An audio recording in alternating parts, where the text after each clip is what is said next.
Mise en Scène Part 1. Review this lecture after reading Chapter 2, Mise en Scène in Understanding Movies.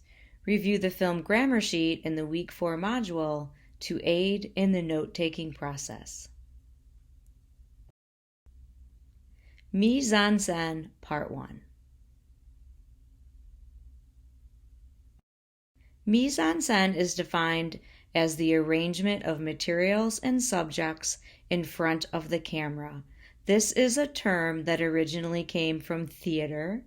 It means placing on the stage or putting in the scene in French. Mise en scène is often called the opposite of editing. It's what the director puts into the scene. It's created during the film's production. We'll build on visual subtext when we talk about mise en scène this week. Mise en scène is controlled by the film's director. It shapes the elements of style. It serves to shape the narrative. It shows what the audience needs to see or hear to understand the scene.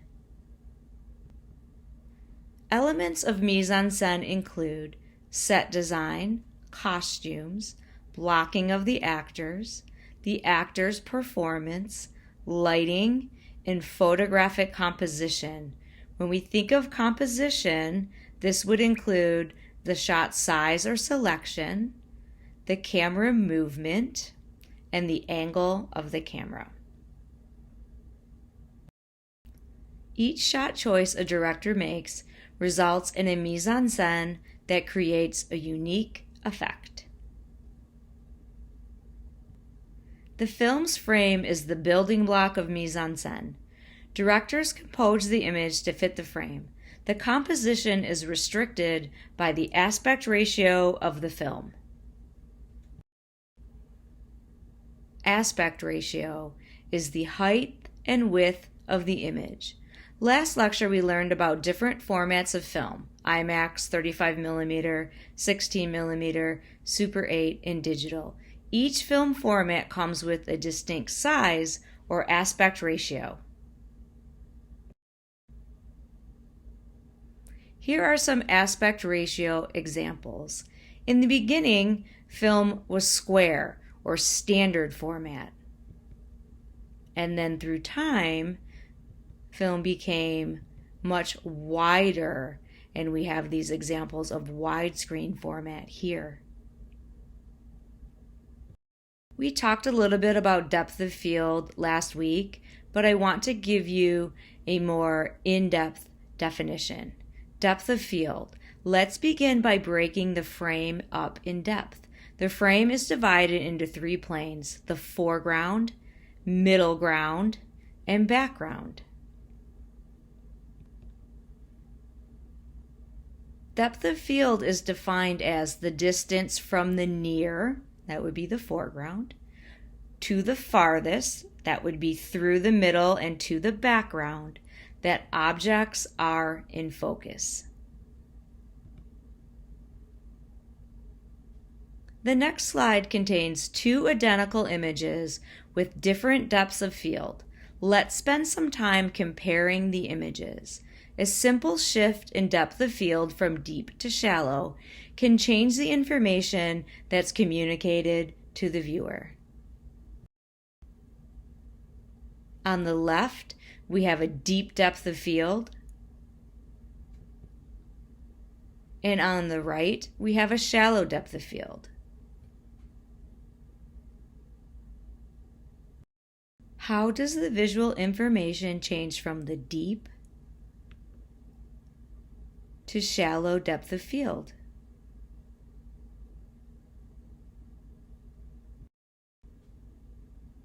Adjusting the depth of field changes the information that's communicated. In the deep depth of field, we're pulled in to the background, to the man sitting in the chair. In the shallow depth of field, our eyes rest in the foreground and the man in the chair is out of focus. Deep depth of field from Citizen Kane. This image contains objects and subjects that are in focus in all 3 planes: the foreground, midground, and background. Shallow depth of field from Nightmare on Elm Street. This composition only has one plane with objects in focus, the foreground. The eye rests on the important object, Freddy's hand, in the foreground.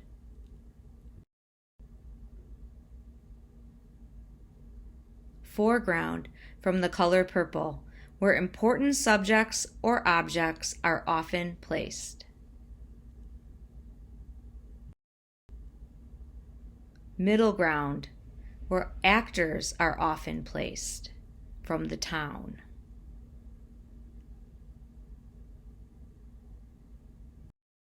Use of the background in Lost in Translation. The background establishes the location, communicates information about the character. Sometimes the background is a character. In this case, the background is much larger than the human subject. By placing the character in the final third of the frame, our eyes rest on her last. Exploiting the frame. Areas of the frame can be exploited for symbolic meaning. Let's look at how the placement of subjects and objects within the frame can change the visual subtext. From The Godfather 2, center of the frame, reserved for important visual elements. Central framing from Closer.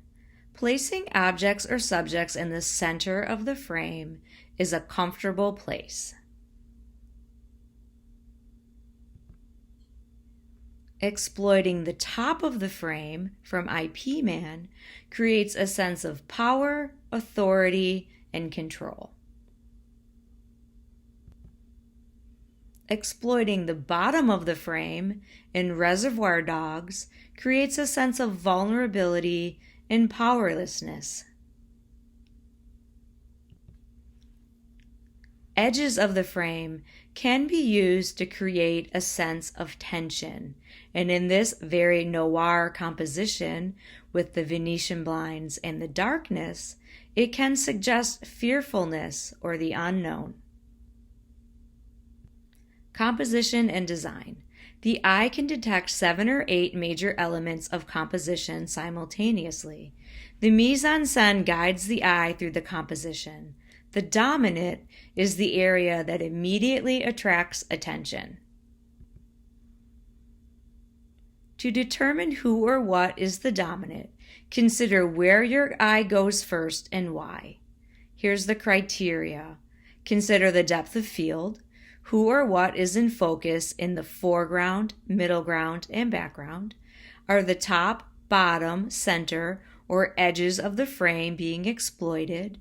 And does the lighting draw the eye to an area of the frame? From Double Indemnity. What is the dominant in this composition?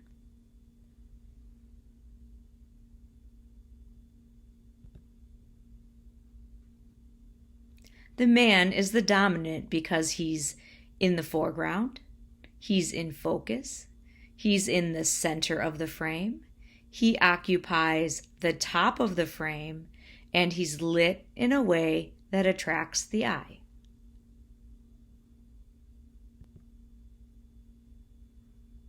After taking in the dominant, the eye moves to the subsidiary contrast. Typically, there's a first and then a second subsidiary. Criteria continued. To determine who or what is the subsidiary, consider where your eye goes after taking in the dominant. Again, we're going to look at the depth of field, the areas of the frame being exploited, and the lighting. Where are the subsidiary contrasts? Where does the eye go first after the dominant? And then what is the second subsidiary?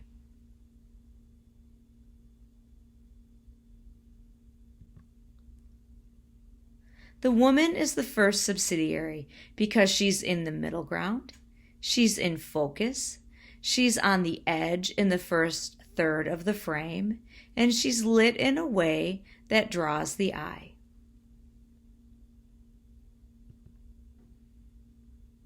What is the second subsidiary?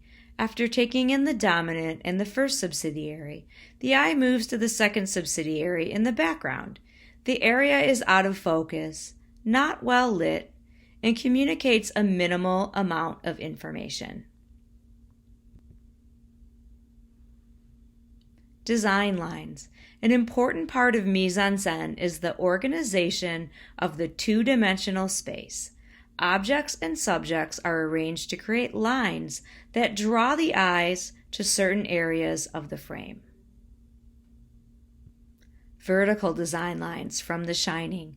The vertical lines created by the hallway pulls the eye up and into the frame. Horizontal design lines from The Graduate.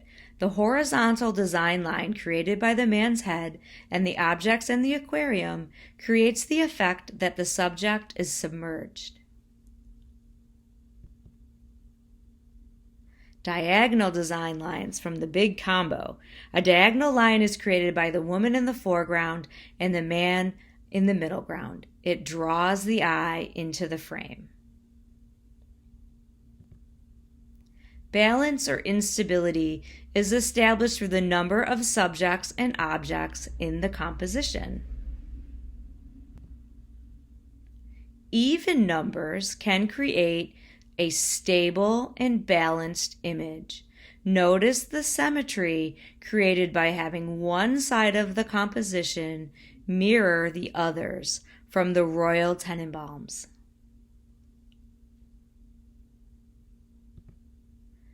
Odd numbers can create instability or appear off balance from Rosemary's Baby. The placement of the woman in the foreground and the two subjects in the background creates a triangle. The eye moves through the odd number of subjects. Territorial space. How the subjects are arranged in relation to the camera. There are 5 positions. Each one sends a different message. Full frontal. The subject faces the camera head on. This is the most intimate position. It is used sparingly, but for maximum effect. And the example is from the film We Need to Talk About Kevin. In this example of full frontal from Ferris Bueller's Day Off, the character is addressing the camera. The subject is still facing the camera head on, but addresses the camera and breaks the fourth wall. The character talks to the camera. It brings the viewer into the text of the film. Quarter turn, a favored position with a high degree of intimacy. While not as intimate as full frontal, the viewer can still read the subject's entire face. From Voltaire. From The Killer Inside Me, profile. The character faces away from the camera, left or right. The sense of intimacy is cut off because the viewer can't see the subject's entire face. A second profile example from Minority Report. Since both subjects are in profile, there is a sense of mystery or inaccessibility established. Three-quarter turn. The subject is turning away from the camera. It is more extreme than the profile shot. It's more anonymous and antisocial than the shots we've seen so far. From Black Swan.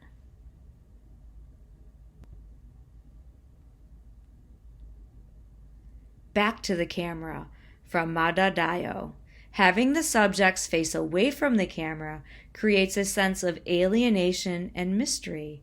The viewer is not able to see the subjects' faces at all.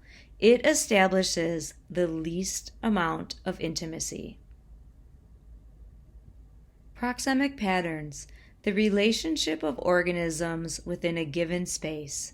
And we'll also take a look at camera proxemics. That shows the distance between the subject and the camera. An intimate proxemic pattern from City of God. A proxemic pattern is skin contact to 18 inches. The closer people are to each other, the greater the sense of intimacy. Would you feel comfortable sitting this close to someone you didn't know? Of course not. Let's take a look at an intimate camera proxemic from Breakfast at Tiffany's. The distance between the subject and the camera is a close-up or an extreme close-up. This puts the viewer at an intimate distance from the subject. Too close for comfort. The intimate camera proxemic can be exploited to create an invasion of personal space. Unlike the previous slide, Freddie is too close for comfort. Did you know proxemic patterns exist in all cultures? We tend to move closer to people we like or love. When strangers stand too close to us, it's intrusive. It can make us feel uncomfortable. Next time you're in a public place, observe proxemic patterns.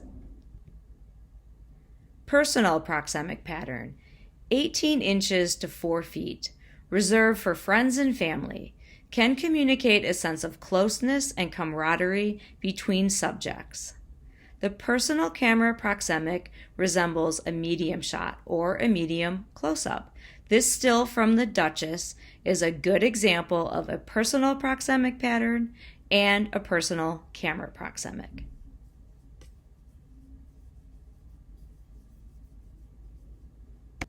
Social proxemic pattern, 4 to 12 feet. The subjects in this shot are at a social distance from each other. They're sharing a space without communicating a strong sense of intimacy. A social camera proxemic resembles a long shot from Rebecca. The subjects are sharing the space, but not interacting with each other. And finally, a public proxemic pattern, 12 to 25 feet, tends to be formal and detached. The subjects have no interaction with each other. Public camera proxemic resembles an extreme long shot. The distance between the subject and the camera prevents the viewer from connecting with the subject closely, and there is a human subject way there in the background. This week's assigned film is The Graduate, directed by Mike Nichols, released in 1967, starring Anne Bancroft as Mrs. Robinson and Dustin Hoffman as Benjamin Braddock. There is only one choice for a question this week. Please be sure to view the presentation in the Week 4 module on D2L before submitting your response paper. Choose one scene in The Graduate and analyze how the mise en scène communicates an idea. Be sure to look at the mise en scène grammar sheet for important terms. Films featured in this lecture. Students are encouraged to explore these films. You can pull up the PDF version of the lecture on D2L to take a closer look. I thank you so much for watching, and until next time, have a productive week.